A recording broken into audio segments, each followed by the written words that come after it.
आज हम अध्ययन करेंगे संविधान का भाग 1 संघ तथा उसका राज क्षेत्र, जिसका वर्णन अनुच्छेद 1 से अनुच्छेद 4 में दिया गया है। वर्तमान में भारतीय संघ में 28 राज्य तथा 8 केंद्र शासित प्रदेश हैं।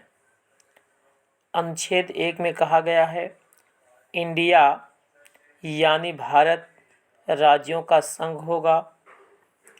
संविधान सभा ने यह नाम दोनों नामों को स्वीकार किया है, इंडिया को भी स्वीकार किया है और भारत को भी स्वीकार किया है। संविधान सभा ने भारत और इंडिया दोनों नामों को स्वीकार किया है।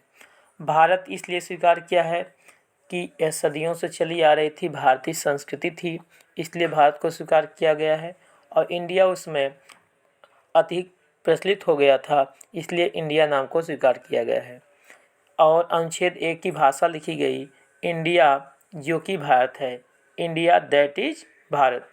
तो इंडिया और भारत दोनों ही नाम संविधान सभा ने स्वीकार किए थे। संविधान के अंतर्गत भारत में कौन कौन क्षेत्र शामिल हैं? सभी राज्य, जो राज्यों के क्षेत्र वो सब भारत में शामिल होंगे। संघ क्षेत्र वो भारत में शामिल होंगे। और ऐसे क्षेत्र जिन्हें किसी भी समय भारत सरकार द्वारा अधिग्रहित किया जा सके, वो सभी क्षेत्र भारतीय क्षेत्र कहलाते हैं। मतलब जो भारतीय राज्य हैं वो संघ शासित प्रदेश हैं वो, और जिनको किसी भी समय भारत अधिग्रहित कर लेगा वो सब भारतीय क्षेत्र कहलाएंगे। और किसी भी राज्य को भारत से अलग होने का अधिकार नहीं है। कोई भी राज्य या राज्यों का संघ है, मतलब कोई भी राज्य भारत से अलग नहीं हो सकता है।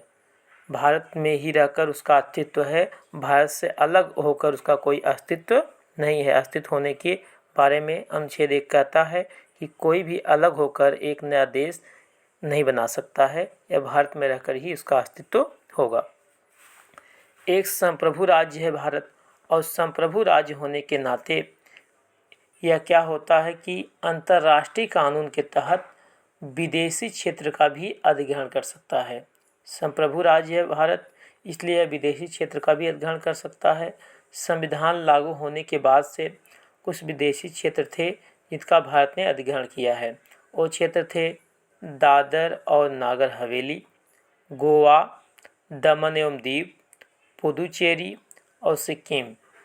इन क्षेत्रों का भारत ने संप्रभु राज्य होने के कारण अधिग्रहण किया है। अनुच्छेद 2 में क्या कहा गया है?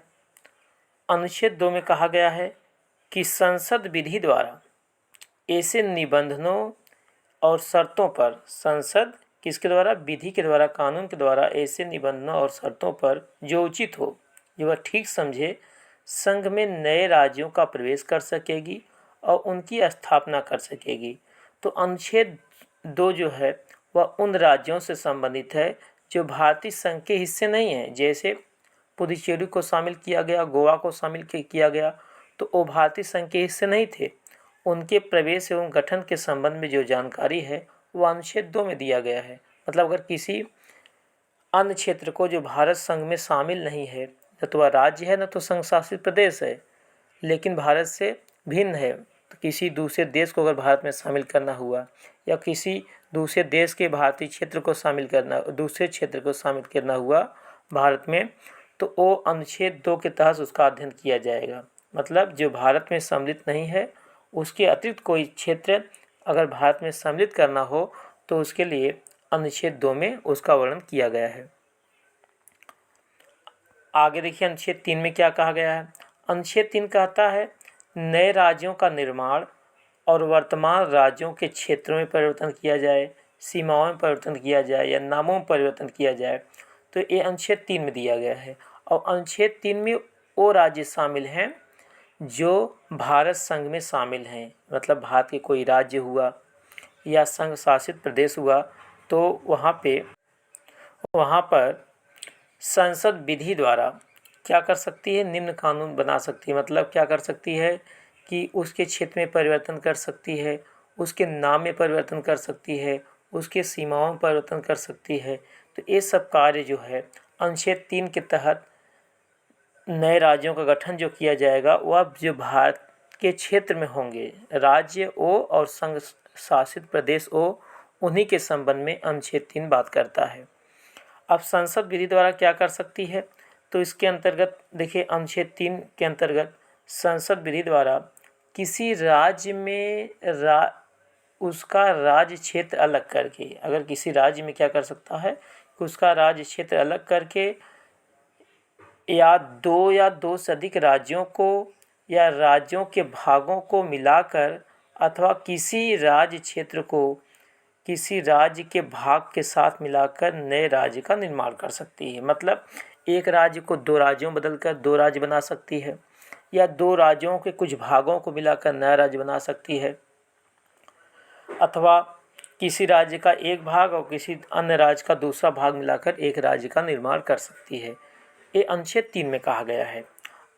आगे क्या कहा गया है कि ये किसी राज्य का क्षेत्र बढ़ा सकती है, किसी राज्य के क्षेत्र में और भी क्षेत्र शामिल कर सकती है। जैसे इस समय केंद्र शासित प्रदेश है दादर एवं नागर हवेली तथा दमन और दीव, जिसका क्षेत्र बढ़ा दिया गया, दोनों को एक कर दिया गया है।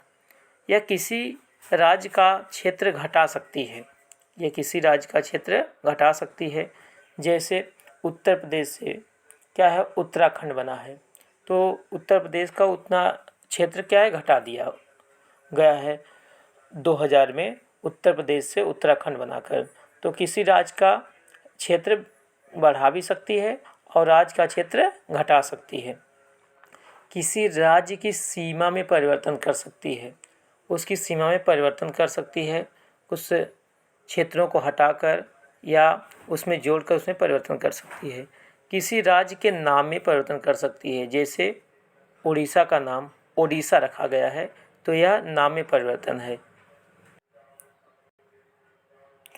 उपरोक्त परिवर्तन से संबंधित कोई भी अध्यादेश, जो भी अध्यादेश है, जितने भी परिवर्तन है कि नाम को परिवर्तन करना हुआ या उसका क्षेत्र बढ़ाना हुआ या घटाना हुआ या दो राज्यों को मिलाकर एक राज्य बनाना हुआ, तो इन नियमों से संबंधित परिवर्तन संबंधित कोई भी अध्यादेश जो है राष्ट्रपति की पूर्व मंजूरी के बाद ही संसद में पेश किया जाएगा। मतलब अगर ऐसा करना होगा तो राष्ट्रपति की मंजूरी लेनी होगी, उसके बाद संसद में उसे पेश किया जाएगा। और जब उसकी संस्तुति मिल जाएगी तो राष्ट्रपति क्या करता है कि इनकी संस्तुति से पूर्व उस अध्यादेश को राज्यों के पास भेजता है। संबंधित राज्य से जिस राज्य को अलग करना है उस राज्य के पास भेजेगा विचार विमर्श करने के लिए। और यह मत जानने के लिए एक निश्चित समय सीमा दिया जाता है। उस निश्चित समय सीमा में ही क्या है ये मत आना चाहिए। अब देखिए अगर वो मत आ भी गया तो राष्ट्रपति या संसद क्या करती है कि अगर मत आ गया उसके बावजूद भी क्या है राष्ट्रपति या संसद राज्य विधानमंडल के मत को मानने के लिए बाध्य नहीं है। मतलब अगर नाम में परिवर्तन करना हुआ या उसका क्षेत्र किसी राज्य का घटाना या बढ़ाना हुआ है तो इसके लिए पहले राष्ट्रपति की पूर्व सहमति लेनी पड़ेगी और राष्ट्रपति उस अध्यादेश को राज्य के पास विधानमंडल के पास भेजता है और एक निश्चित सीमा के भीतर राज्य विधानमंडल अपना मत देगा।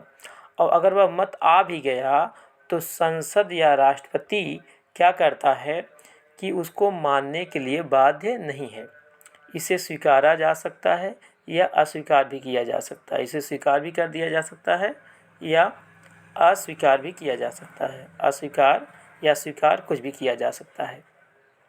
भले उसका मत समय से आ गया हो, उसका मत अगर समय से भी आ गया हो तो भी संशोधन संबंधी अध्यादेश को संसद में आने पर जो है हर बार जो है राज्य विधानमंडल के लिए नया संदर्भ बनाना जरूरी नहीं है कि हर बार राज्य से पूछा जाए कि हम यह परिवर्तन करने जा रहे हैं, एक क्षेत्र से घटाकर दूसरे क्षेत्र को जोड़ने जा रहे हैं, उस राज्य का विभाजन करने जा रहे हैं, तो हर बार राज्य के लिए संदर्भ बनाना, विधानमंडल के लिए संदर्भ बनाना जरूरी नहीं है।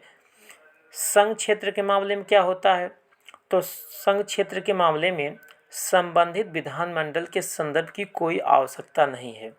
संसद जब चाहे उचित समझे स्वयं कदम उठा सकती है। जो संघ क्षेत्र है उसकी विधानमंडल से पूछने की कोई आवश्यकता नहीं है। ये संसद जब चाहे उसमें उचित कदम उठा सकती है। तो इस प्रकार से यह निष्कर्ष निकल के आता है कि अनुच्छेद 3 में क्या निष्कर्ष निकलता है कि संविधान संसद को अधिकार देता है कि वह नए राज्य बनाने, उसमें परिवर्तन करने, नाम बदलने, सीमा में परिवर्तन करने संबंध में बिना राज्यों की अनुमति से कदम उठा सकती है। ठीक, अब देखिए अनुच्छेद 4 क्या कहता है। अनुच्छेद 4 कहता है कि नए राज्यों का प्रवेश हो अनुच्छेद 2 के तहत, या नए राज्यों के निर्माण, सीमाओं, क्षेत्रों एवं नाम में परिवर्तन हो अनुच्छेद 3 के अंतर्गत, इसे अनुच्छेद 368 के तहत संशोधन नहीं माना जाएगा। अर्थात अगर इस तरह का कोई कानून आता है तो साधारण बहुमत से साधारण विधायी प्रक्रिया के जरिए पारित किया जा सकता है। इसको लिए 368 जो संविधान संशोधन का अनुच्छेद है 368, उसके लिए किसी संविधान संशोधन की आवश्यकता नहीं पड़ेगी। ऐसे पहले बात जो आई, ऐसा पहला मुद्दा जो आया ये 1960 में आया। 1960 में क्या हुआ कि बेरुवारी संघ जो कि पश्चिम बंगाल से संबंधित है उसको पाकिस्तान को देने की बात कही गई। केंद्र सरकार ने कहा कि इसको पाकिस्तान को दे दिया जाएगा। इसके संबंध में राष्ट्रपति ने क्या है कि न्यायालय से परामर्श किया कि क्या ऐसा हो सकता है कि बिना संविधान में परिवर्तन किए इसे दिया जा सकता है।